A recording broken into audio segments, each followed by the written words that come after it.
नमस्कार, आप देख रहे हैं देश की बात। मैं हूँ राजश्री आपके साथ और आज देश की बात के इस आधे घंटे के कार्यक्रम में हम उन तमाम बड़ी खबरों को आपके सामने रखेंगे जो आपके और हमारे लिए बेहद ख़ास हैं, बेहद महत्वपूर्ण हैं, जिसमें आप ये ज़रूर जानना चाहेंगे कि सबसे बड़े प्रदेश यानी उत्तर प्रदेश में क्या हो रहा है। चुनाव जैसे जैसे पास आ रहे हैं वहाँ पर सियासी तापमान लगातार बढ़ रहा है। इसके अलावा भी तमाम बड़ी खबरें, लेकिन इसके पहले मैं उन 5 बड़ी खबरों के बारे में ज़रूर बात कर लूँ जो कि आज बेहद अहम रहे हैं। और उन 5 बड़ी खबरों की यदि हम बात करें तो उसमें बहुत कुछ है और सबसे बड़ी बात यह है कि आज केरल को जिस तरह से नीति आयोग ने एक अच्छी रैंकिंग दी है उस पर कई सवाल खड़े हो रहे हैं। मुकुल रॉय वापस जाना चाह रहे हैं तृणमूल कांग्रेस में, ऐसी खबरें आ रही हैं। इस बीच प्रधानमंत्री मोदी ने उनको फ़ोन किया है। इस फ़ोन में इस बात में क्या बात हुई है ये अभी तक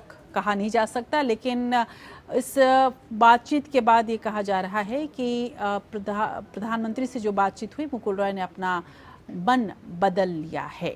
उधर अगर हम बात करें मॉनसून की तो मॉनसून ने दस्तक दे दी है और बहुत जल्द पूरा भारत भीगने वाला है और उम्मीद ये की जा रही है कि मॉनसून के आने के साथ साथ राहत मिलेगी कोरोना से। हालांकि डॉक्टरों का ये कहना है कि अभी कोरोना से राहत पूरी तरह से मिलने में वक्त लगेगा।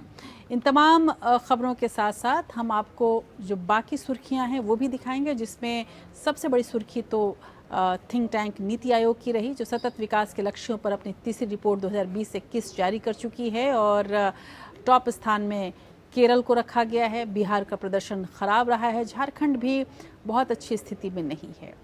पंजाब कांग्रेस की कलह फिलहाल थमने का नाम नहीं ले रही है।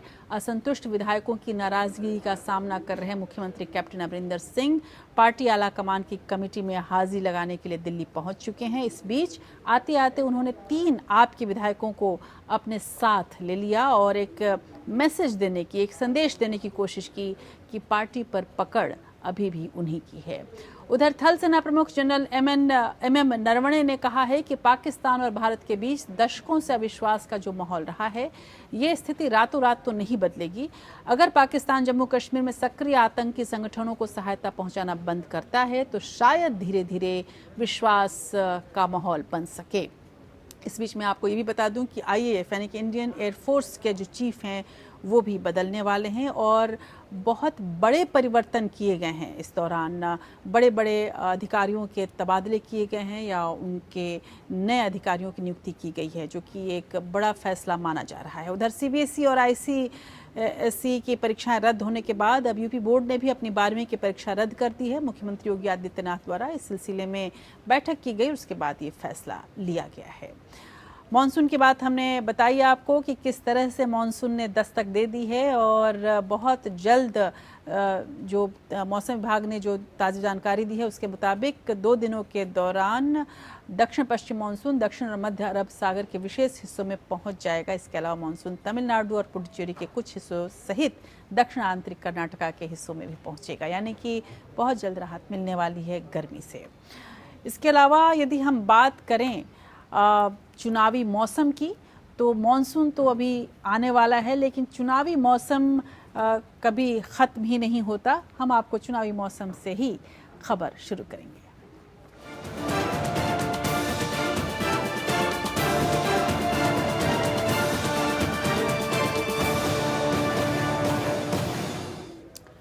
चुनावी मौसम सर पर है और चुनावी मौसम के आते ही सियासी पार्टियों में सत्ता के लिए सौदेबाजी तेज हो जाती है। उत्तर प्रदेश, उत्तराखंड और पंजाब में होने वाले आगामी चुनाव के मद्देनजर भारतीय जनता पार्टी और कांग्रेस में उठापटक तेज हो गई है। यूपी में कोरोना महामारी में बदइंतजामी की बदनामी धोने के लिए बीजेपी से बागडोर राष्ट्रीय स्वयंसेवक संघ ने अपने हाथ में ले ली है।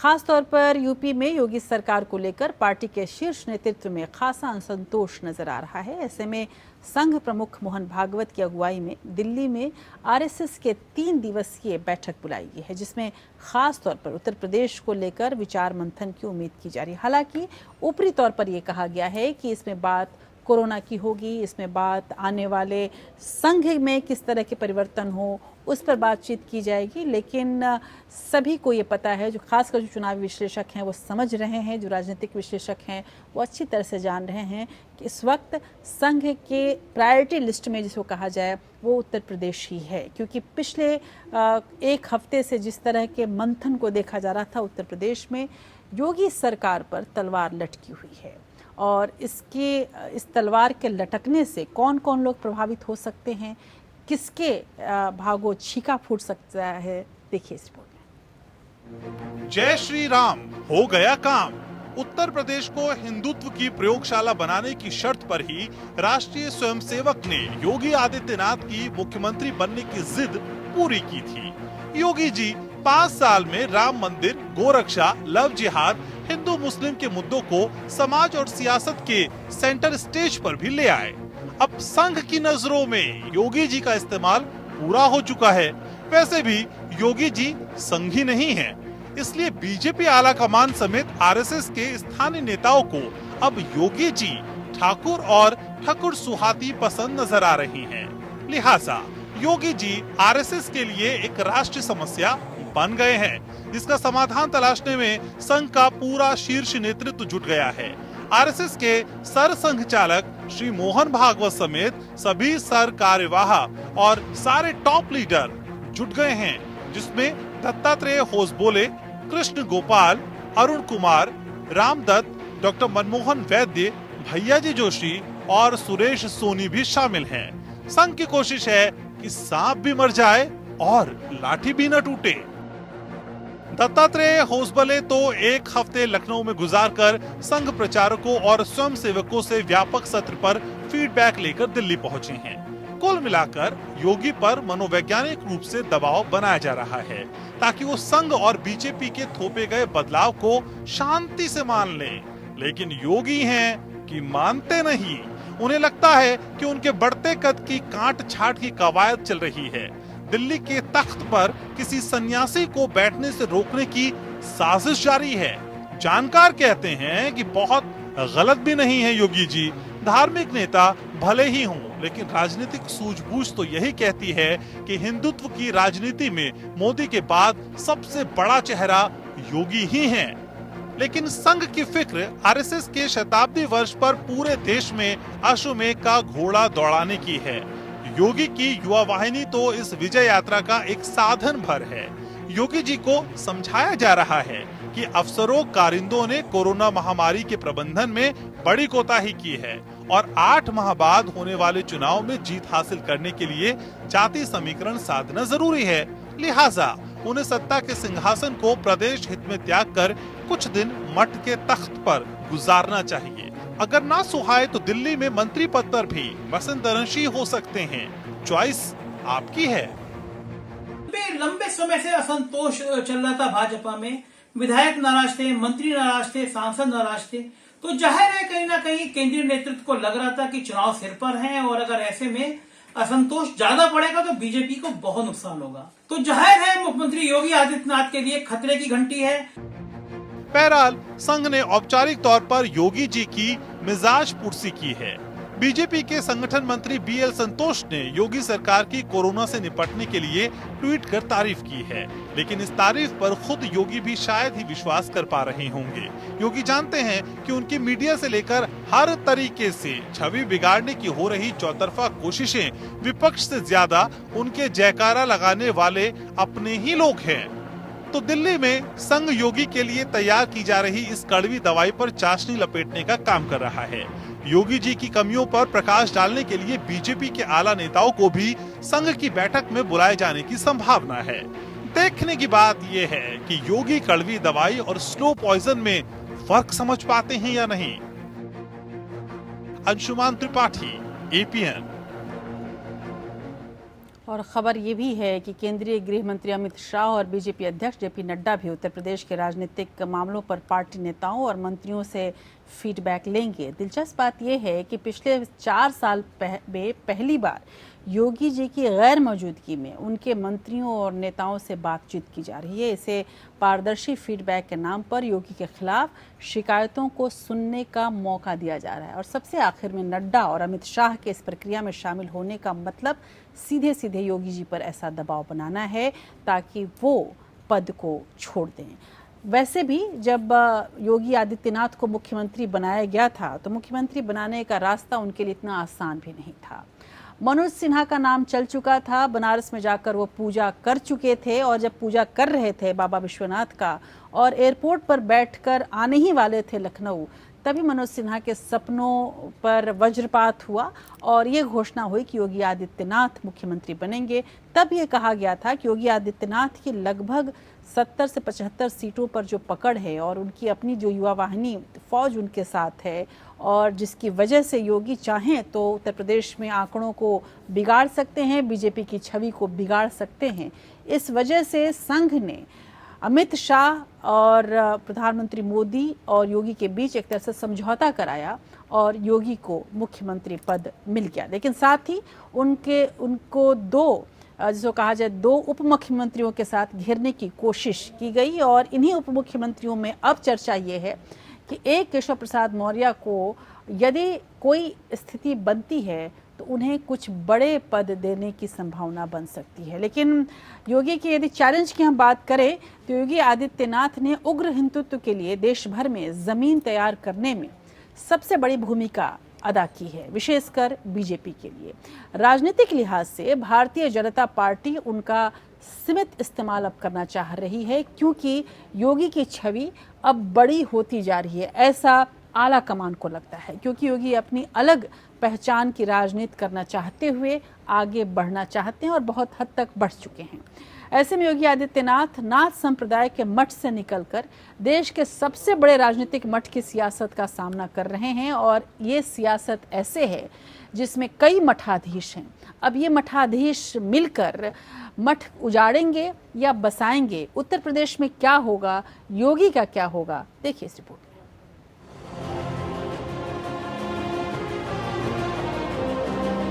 योगी जी को अब और जोगी नहीं चाहिए, लेकिन योगी पहले भी मोदी शाह को नापसंद रहे हैं।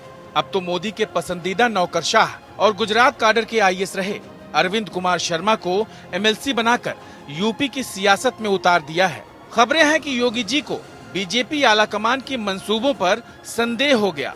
अधिकारियों के पदोन्नति और तबादले की बागडोर भी मंत्री बनाकर उन्हें ही सौंपी जानी तय मानी जा रही है। ऐसे में योगी जी के पास हरिभजन के अलावा कोई चारा नहीं बचेगा। वहीं लखनऊ में सरकार के भीतर भेदिए की तरह बैठे संघ के प्रचारकों की राजनीतिक महत्वाकांक्षाएं भी पंख फैला रही हैं। कुछ तो वैश्य मुख्यमंत्री तक का ख्वाब देख रहे हैं। ये अलग बात है कि पार्टी के पास ऐसा कोई बड़ा चेहरा नहीं है। वहीं योगी पर ब्राह्मण विरोधी होने के आरोप भी लग रहे हैं। कहा जा रहा है कि उनके शासनकाल में 500 से ज्यादा ब्राह्मणों की हत्या हुई है। 20 से ज्यादा ब्राह्मण तो फर्जी मुठभेड़ में ही मारे गए। विकास दुबे और पप्पू वाजपेयी की हत्या के बाद तो खासकर मुद्दा बन गया है। योगी पर दबाव बनाया जा रहा है कि पार्टी के 58 विधायकों में खासी नाराजगी है। बीएसपी से आए ब्रजेश पाठक ने तो योगी से सीधी टकराहट मोल लेकर ब्राह्मणों के दावे को मजबूत कर दिया। ऐसे में ब्राह्मण ना सही तो भूमिहार या पिछड़े वर्ग से मुख्यमंत्री बनाने की मांग तेज हो रही है।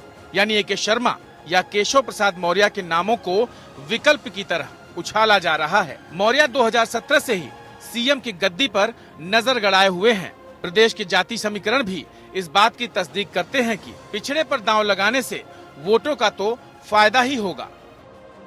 उत्तर प्रदेश में 2022 में फिर प्रचंड बहुमत के साथ भारतीय जनता पार्टी की सरकार की वापसी होनी है और उसके लिए अभी से रणनीति बना करके पूरी चाक चौबंद तैयारी के साथ विजय परचम लहराने के लिए ताकत के साथ जुड़ना है। एक जिद्दी जोगी को झुकाने के लिए सारी तिकड़म अपनाई जा रही है। समझा जा रहा है कि योगी की पैर के नीचे से जमीन खिसका दी गई है। युवा वाहिनी के पदाधिकारी सरकार के समर्थन से स्थापित हो चुके हैं, समर्थकों के पेट भर गए हैं। लिहाजा बीजेपी नेता केंद्रीय नेतृत्व की मौन समर्थन से संघ पर दबाव बना रहे हैं और चुनाव जीतने के लिए चेहरा बदलने की भी मांग हो रही है। आखिर योगी के चेहरे पर चुनाव क्यों नहीं लड़ा जा सकता? कोरोना से निपटने में कमियों के लिए दोनों सरकारें जिम्मेदार हैं। जब राष्ट्रीय स्तर पर महामारी से निपटने में नाकामी के लिए ये दलील दी जा रही है कि बेचारे मोदी जी क्या करें, तो यूपी में योगी को ही बलि का बकरा क्यों बनाया जा रहा है? संघ और आला कमान भी जानता है कि योगी चुनाव भले ही जितवा नहीं सकते, लेकिन चुनाव हरवा जरूर सकते हैं। जनता के बीच अब उनकी हिंदुत्व वाली छवि बरकरार है और उनके रूठने से प्रदेश की 70 सीटों पर सीधा नुकसान पहुंच सकता है। बहरहाल सच तो यही है कि सियासत के लिए साम दाम दंड भेद साधना जरूरी होता है, चाहे सन्यासी ही क्यों न हो। इसलिए योगी को मनाना बीजेपी के लिए बड़ी चुनौती है, तो योगी के सामने भी कम चुनौतियां नहीं हैं। Bureau report. इसमें कोई शक नहीं कि योगी आदित्यनाथ को अब ध्यान लगाना होगा और उन्हें अपने दोस्तों दुश्मनों को पहचानना होगा। कई अधिकारी भी ऐसे हैं जो योगी की जड़ खोदने में लगे हुए हैं, मंत्री भी जो उनके साथ नजर आते हैं पर साथ नहीं है। लेकिन जो विपक्ष में है वो कहाँ है, ये समझना बड़ा ज़रूरी है। बीजेपी में यूपी को लेकर जहां मंथनों का दौर जारी है, वहीं विपक्ष और खासकर समाजवादी पार्टी की निष्क्रियता भी सवाल खड़े कर रही है। अब ये निष्क्रिय कैसे हैं, आप इस रिपोर्ट को देखकर ही समझ जाएंगे। यूपी विधानसभा का चुनाव सर पर आ गया है। कोरोना की दूसरी लहर और कुछ हद तक किसान आंदोलन ने सत्तारूढ़ बीजेपी की राज्य में मुश्किलें बढ़ा दी हैं, लेकिन विपक्ष और खासकर समाजवादी पार्टी अभी तक बीजेपी के खिलाफ लोगों की बढ़ रही नाराजगी को भुना नहीं पाई है। सपा अध्यक्ष अखिलेश यादव की सक्रियता फिलहाल देखने को नहीं मिल रही है।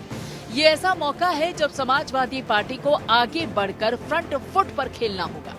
शायद अखिलेश यादव को इस मामले में अपने रिश्तेदार और आरजेडी के कर्ता धर्ता तेजस्वी यादव से सीख लेने की जरूरत है। हाल में बिहार में संपन्न हुए विधानसभा चुनाव में तेजस्वी यादव सत्ता पाने से भले ही चूक गए हों, लेकिन उन्होंने बिहार में पीएम मोदी और नीतीश कुमार के गठबंधन को कड़ी चुनौती जरूर दी है। जहां बिहार में आरजेडी की मजबूत नींव है, तो उसी तरीके से यूपी में समाजवादी पार्टी की अहम भूमिका है। दोनों दलों के मुखिया लालू प्रसाद यादव और मुलायम सिंह यादव लंबे समय तक सत्ता में रहे। दोनों पिछड़ों यानी कि खास तौर पर यादवों की राजनीति करते आए हैं। दोनों ही परिवारों में अच्छा खासा राजनीतिक माहौल रहा है, लेकिन दोनों के बेटे सियासत में उनके जैसा मकाम हासिल नहीं कर पाए। फिलहाल अखिलेश यादव को विधानसभा चुनाव में एक बार फिर से खुद को साबित करने का मौका मिला है, लेकिन अभी बीजेपी जैसी तैयारी सपा में नजर नहीं आ रही। सवाल ये है कि क्या अखिलेश यादव यूपी में वैसा काम करके दिखा पाएंगे जैसा राजनीति में लालू प्रसाद यादव और मुलायम सिंह यादव कर लेते थे। देखा जाए तो मुलायम सिंह यादव और लालू प्रसाद यादव दोनों जमीनी नेता हैं। दोनों संघर्ष से उपजे, संयोग से दोनों किसी न किसी वजह से मेन स्ट्रीम से बाहर हैं। दिक्कत ये है कि दोनों के बेटों को राजनीति विरासत में मिली। तेजस्वी ने बिहार में तो जरूर कुछ कर दिखाया, लेकिन अखिलेश यादव अभी भी न जाने किस मौके के इंतजार में है। यूपी में फिलहाल मुद्दों की कमी नहीं है, लेकिन न जाने क्यों अखिलेश यादव इन मुद्दों को उतनी गंभीरता के साथ नहीं उठा पा रहे हैं जितनी गंभीरता के साथ उन्हें उठाना चाहिए। ये एक बड़ा सवाल है। दरअसल लालू यादव और मुलायम सिंह यादव सत्ता में रहकर जो सोशल इंजीनियरिंग कर सकते थे वो नहीं किया, न तो पिछड़ों के लिए कोई नीतिगत फैसला किया, इसलिए इनकी पार्टियों से दूसरे समाज के लोग कटते चले आए। सपा और आरजेडी के लिए ओबीसी और इसमें भी खासकर यादव ही उनका वोट बैंक बनकर रह गए। पिछले विधानसभा चुनाव में बिहार में मुसलमानों ने पूरी तरीके से आरजेडी का साथ दिया था, लेकिन यूपी में मुस्लिम वोट सपा और कांग्रेस के बीच बढ़ सकते हैं, जिसका फायदा बीजेपी को मिलना तय। सपा के पास कोई बड़ा ब्राह्मण नेता नहीं है। खराब स्वास्थ्य के चलते बड़े मुस्लिम नेता आजम खान भी चुनावों में शायद ही सक्रिय दिखे। आज सामाजिक के साथ साथ इकोनॉमिक न्याय की लड़ाई है और इस लड़ाई को लड़ने के लिए जो भी नेता अपना विजन ठीक तरीके से जनता के सामने रखेगा वो सफल होगा। अखिलेश यादव को इसके लिए लंबी लड़ाई लड़नी होगी और इस समय मौका भी है और दस्तूर भी। जरूरत है कि अखिलेश आगे बढ़कर मोर्चा संभाले। Bureau report. आज़ाद भारत में जो सबसे बड़ा अधिकार हम सभी भारतीयों को है वो है अभिव्यक्ति की स्वतंत्रता। हमारे संविधान ने हमें ये स्वतंत्रता दी है कि हमारे लब आज़ाद रहें। एक बार फिर से सुप्रीम कोर्ट ने इस बात पर मुहर लगाई है कि हमारी कलम, हमारे लब आज़ाद रहेंगे। अगर पत्रकारों की बात करें तो उनके लिए आज का दिन बेहद शुभ दिन कहा जाएगा। पत्रकार विनोद दुआ के खिलाफ दर्ज राजद्रोह के मामले को सुप्रीम कोर्ट ने खारिज कर दिया। सुप्रीम कोर्ट में जस्टिस यू ललित और जस्टिस विनीत शरण की बेंच ने साल 1962 के केदारनाथ बनाम बिहार सरकार केस पर दिए गए फैसले का हवाला देते हुए कहा कि हर पत्रकार को ऐसे आरोपों से संरक्षण मिला है, उनकी कलम आज़ाद रहनी चाहिए। सर्वोच्च अदालत ने वरिष्ठ पत्रकार विनोद दुआ को बड़ी राहत दी है। हिमाचल प्रदेश के स्थानीय बीजेपी नेता ने दुआ के खिलाफ यूट्यूब कार्यक्रम को लेकर उनके खिलाफ राजद्रोह के आरोप में आपत्ति दर्ज कराई थी। सुप्रीम कोर्ट ने विनोद दुआ के खिलाफ राजद्रोह की एफआईआर को रद्द कर दिया है। फैसला जस्टिस यू ललित और विनीत शरण की बेंच ने सुनाया। बेंच ने कहा, हम एफआईआर और केस प्रोसीडिंग को रद्द कर रहे हैं। हर पत्रकार केदारनाथ सिंह फैसले के तहत सुरक्षा का हकदार होगा। केदारनाथ बनाम बिहार राज्य के केस में सुप्रीम कोर्ट ने कहा था कि राजद्रोह का केस तभी चलेगा जब कोई भी बयान ऐसा हो जो कि हिंसा फैलाने की मंशा से दिया गया हो। इसके अलावा फारूक अब्दुल्ला के एक मामले में भी सुप्रीम कोर्ट ने कहा था कि सरकार से अलग विचार रखना राजद्रोह नहीं है। उन्होंने धारा 370 हटने को लेकर टिप्पणी की थी। दुआ के खिलाफ ये केस हिमाचल प्रदेश पुलिस ने पिछले साल दर्ज किया था। ये मामला विनोद दुआ के एक वीडियो से संबंधित था जो उन्होंने यूट्यूब पर अपलोड की थी और जिसमें केंद्र सरकार के कोविड लॉकडाउन की आलोचना की थी। इससे पहले कोर्ट ने पिछले साल 14 जून को अप्रत्याशित सुनवाई करते हुए विनोद दुआ को अगले आदेश तक गिरफ्तारी से संरक्षण प्रदान कर दिया था, लेकिन उसने उनके खिलाफ चल रही जांच पर रोक लगाने से इनकार कर दिया था। Bureau report. केदारनाथ सिंह जो एक फॉरवर्ड कम्युनिस्ट पार्टी के नेता हुआ करते थे बिहार में 1962 में, उन्होंने पार्टी और सरकार की आलोचना की थी, जिसके लिए उन पर सेडिशन का चार्ज लगा और उसके बाद एक संवैधानिक बेंच बैठी और ये फैसला तब कोर्ट ने दिया था कि कोई भी आलेख लिखने पर या सरकार के खिलाफ बोलने पर किसी तरह का राजद्रोह नहीं लग सकता। आज उसी केस का हवाला देते हुए विनोद दुआ को ये राहत मिली और विनोद दुआ के साथ साथ हम सभी पत्रकारों को और सभी भारतीयों को ये राहत मिली है। यदि कुछ गलत हो रहा है तो आप ज़रूर बोलें, आपके लब आज़ाद हैं, क्योंकि आप इस स्वतंत्र भारत के स्वतंत्र नागरिक हैं। लेकिन ये ज़रूर ध्यान रखना होगा कि जो आप बोल रहे हैं उसका असर किसी पर नकारात्मक न मिले। रीजनेबल रिस्ट्रिक्शन की बात भी हमारे संविधान ने कही है। इस बात का ध्यान हर एक पढ़ा लिखा और हर एक जानकार भारतीय, देश प्रेमी भारतीय रखता है, यानी कि सरकार की आलोचना करना देशद्रोह नहीं है। बहरहाल सुप्रीम कोर्ट के फैसले से पत्रकारों को राहत मिली है, लेकिन इसी बीच रिटायरमेंट के बाद सरकारी कर्मचारियों पर पहरा लग गया है। अब केंद्र सरकार ने एक नया नियम बनाया है जिसके तहत इंटेलिजेंस या सुरक्षा संबंधित किसी संस्थान से रिटायर होने वाले सरकारी कर्मी अपने लेख या किताब अपनी मर्जी से प्रकाशित नहीं कर सकेंगे। इसे प्रकाशित करने के लिए उन्हें अपने संस्थान से पूर्व मंजूरी लेनी होगी जहां वे रिटायर हुए हैं। अगर रिटायर्ड कर्मचारियों ने ऐसा नहीं किया तो उनकी पेंशन पर रोक लग सकती है।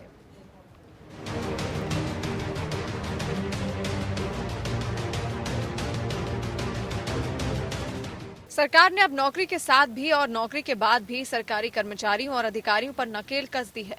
खुफिया और सुरक्षा एजेंसियों से रिटायर अधिकारी विभाग या अन्य दूसरे अधिकारी से जुड़ी बातें अब यूं ही सार्वजनिक नहीं कर सकते। इस तरह की कोई भी जानकारी अब जग जाहिर करने से पहले उन्हें अपने विभाग के चीफ की मंजूरी लेनी पड़ेगी। इस पर कार्मिक, लोक शिकायत और पेंशन मंत्रालय ने आदेश जारी किया है। डीओपीटी ने अपने आदेश में साफ लिखा है कि ऐसी कोई संवेदनशील सूचना जिससे देश की सुरक्षा और संप्रभुता को खतरा हो सकता है, साथ ही देश की सुरक्षा, कूटनीति, वैज्ञानिक या आर्थिक हितों से जुड़ी कोई सूचना सार्वजनिक करने से पहले डिपार्टमेंट से मंजूरी लेनी होगी। अगर वो अधिकारी इसकी अनदेखी करेगा तो उसकी पेंशन आंशिक या पूरी तरह से रोकी जा सकती है। ऐसे सवाल उठता है कि सरकारी कर्मचारियों का बोलना सरकारों को क्यों अखरता है। देखा गया है कि कई बार सरकार में बड़े अधिकारियों की किताबों पर बड़ा विवाद हो जाता है। इन किताबों में कई ऐसे सनसनीखेज खुलासे होते हैं जिससे सरकार को कामकाज के तरीके और निर्णयों पर सवाल उठ जाते हैं।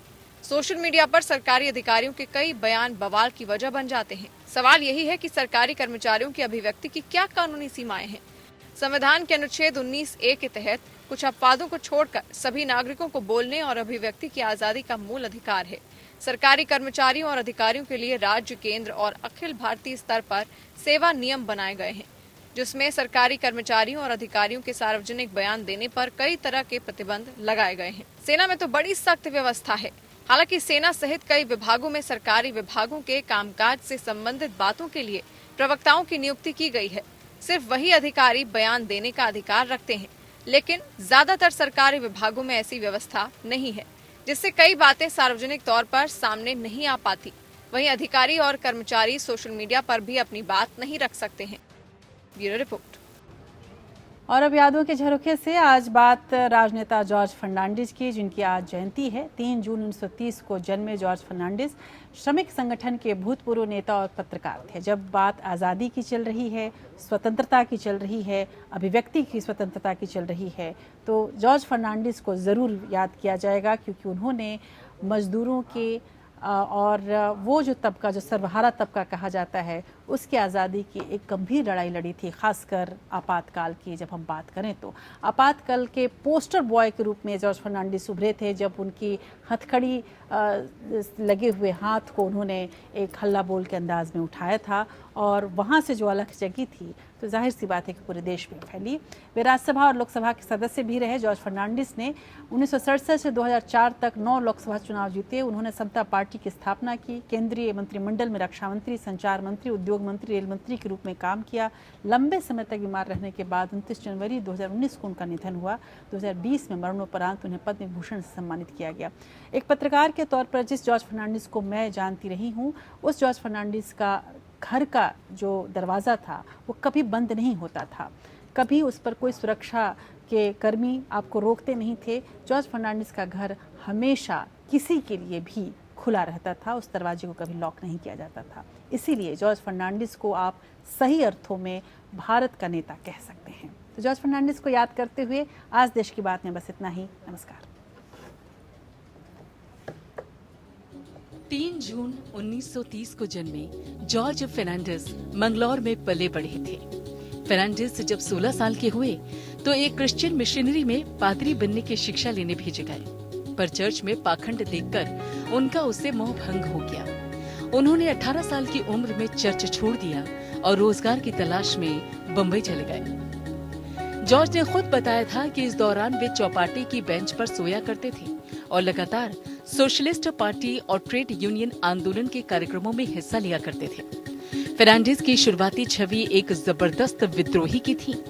उस वक्त मुखर वक्ता राम मनोहर लोहिया फर्नांडिस की प्रेरणा थी। 1950 आते आते वे टैक्सी ड्राइवर यूनियन के बेताज बादशाह बन गए। इसी दौरान 1967 के लोकसभा चुनाव में वे उस समय के बड़े कांग्रेसी नेताओं में से एक एसके पाटिल के सामने मैदान में उतरे।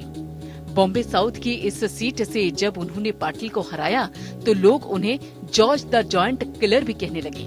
आपातकाल के दौरान जॉर्ज बहुत सक्रिय रहे। इस दौरान उन्होंने अपने कुछ समर्थकों के साथ खाली सरकारी भवन, पुल, रेलवे लाइन को डायनामाइट से उड़ाने की योजना बनाई।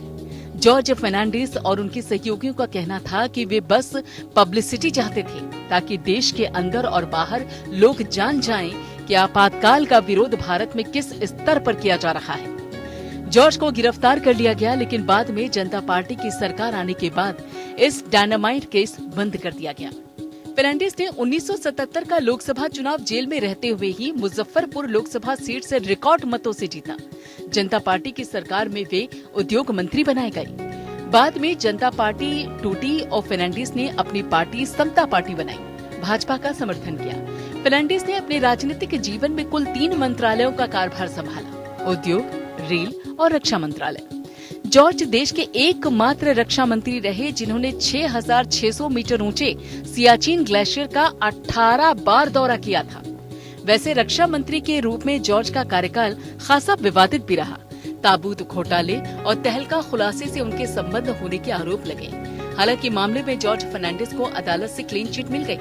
29 जनवरी 2019 को लंबी बीमारी के बाद जॉर्ज फर्नांडिस का निधन हो गया।